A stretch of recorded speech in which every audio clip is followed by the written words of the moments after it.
Hello students, आज मैं आपके साथ क्लास 8th का हिंदी का एनुअल एग्ज़ाम 2024-25 का क्वेश्चन पेपर शेयर कर रही हूँ। ठीक है, टोटल मार्क्स होंगे आपके 80 और जो टाइम मिलेगा 3 आवर्स का मिलेगा। ठीक है, तो सबसे पहले जो आपका आएगा अनसीन पैसेज आएगा। इसको आपको अच्छे से पढ़ना है। जब आप इसको अच्छे से पढ़ लोगे तब इसके नीचे जो क्वेश्चन दिए उन्हें आप कर पाओगे। ठीक है, अनसीन पैसेज अब से नहीं, जब तुम 3rd-4th क्लास से तब से करते आ रहे हो तो बहुत इजी होता है। आपको इसको अच्छे से पढ़ना, इसको अच्छे से पढ़ लिया आपने तो नीचे वाले क्वेश्चंस के आंसर आप अपने आप दे पाओगे। ठीक है, तो क्योंकि रीडिंग स्किल के लिए होता है। ठीक है, मैंने आपको इसका फर्स्ट क्वेश्चन दिखा दिया है। ठीक है, इसके बाद हम जाएंगे इसके सेकंड क्वेश्चन पर। ठीक है, देखो एक एक क्वेश्चन को आराम आराम से देखना। अगर आपको किसी भी क्वेश्चन में प्रॉब्लम आ रही है ना, प्लीज़ मेरे को कमेंट करो, तो मैं आपको जो है आंसर प्रोवाइड कर दूंगी। हर एक क्वेश्चन को बहुत ध्यान से पढ़ो, उसके बाद तुम खुद कर पाओगे, कुछ प्रॉब्लम नहीं है इसमें। ठीक है, अब हम जाएंगे नेक्स्ट पेज पर, तो हमें बाकी के क्वेश्चंस मिलेंगे। ये एक और यहाँ पर दे दिया है अनसीन पैसेज, इसको पढ़ोगे, फिर इसके नीचे जो क्वेश्चंस दे रखे हैं उनको करोगे। ठीक है, इसको पढ़ लो अच्छे से,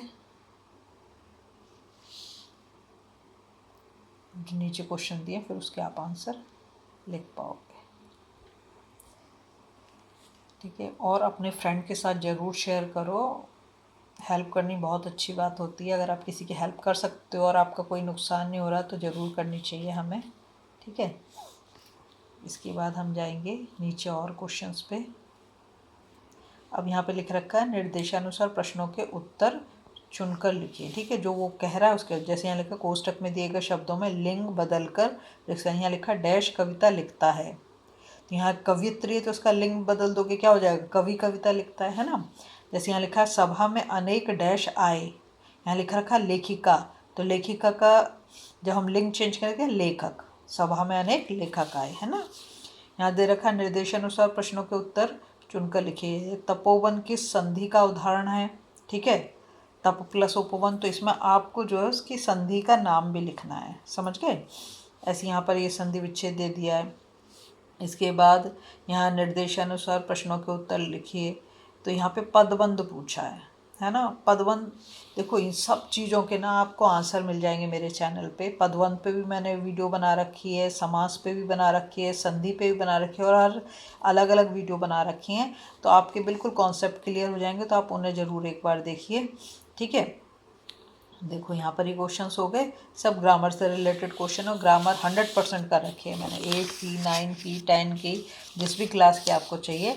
पद का अर्थ किस पर निर्भर करता है। ठीक है, फिर इसके बाद ये वाला क्वेश्चन हो गया। अब यहाँ पर दे रखा है 3 क्वेश्चन दे रखे हैं, इनमें से कोई 2 क्वेश्चन आपको करना है। ठीक है, इसके बाद आप जाओगे नेक्स्ट क्वेश्चन पर। यहाँ पर भी कह रखा है कि कोई 3 क्वेश्चन, यहाँ पे 4 क्वेश्चन दे दिए आपको, 4 में से आपको कितने करने हैं, 3 क्वेश्चन करने हैं। वाच्य भी मैंने अपने चैनल पे सब, मतलब कोई ऐसी चीज़ नहीं है जो ग्रामर से रिलेटेड आपको मिलेगी नहीं, सब मिलेगा हिंदी का। ठीक है, अब आता है आपका क्वेश्चन नंबर 8। यहाँ पर भी 4 क्वेश्चन दिए, इसमें से कोई 3 आपको करने हैं।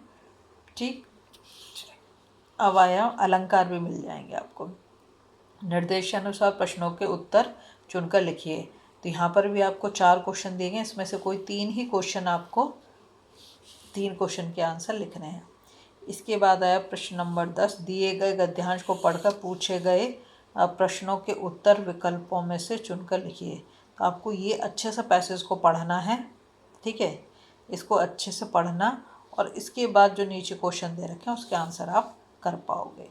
ठीक, पढ़ लो पहले इसको अच्छे से, उसके बाद हम जाएंगे नेक्स्ट पेज पर, नेक्स्ट उसके लिए, है ना। ये रहे बाकी के क्वेश्चंस। ठीक है, ये सीन पैसेज था, तो ये तो आप ऑलरेडी अपनी बुक में पढ़ चुके हो, तो आपके लिए आसान होगा। और हर एक क्वेश्चन का आंसर देना है ना, सब में 4-4 आपको ऑप्शन दे रखे हैं। ठीक, उसके बाद हम जाएंगे क्वेश्चन नंबर 11 पर। दिए गए पद्यांश को पढ़कर पूछे गए प्रश्नों का ठीक है, ये भी आपकी बुक से दिया गया है, तो सीन पैसेज है, तो इसको एक बार अच्छे से पढ़ लो। उसके बाद जो नीचे क्वेश्चन दे रखे हैं उनके आप आंसर कर पाओगे आसानी से, कुछ मुश्किल नहीं आएगी, क्योंकि तो ऑलरेडी तुम पढ़े हुए हो उसको, है ना। ठीक है, इसके बाद हम जाएंगे नेक्स्ट। ये क्वेश्चन को अच्छे से पढ़ पढ़ के आंसर लिखो। ठीक है, अब इसके बाद आ गया वर्णात्मक।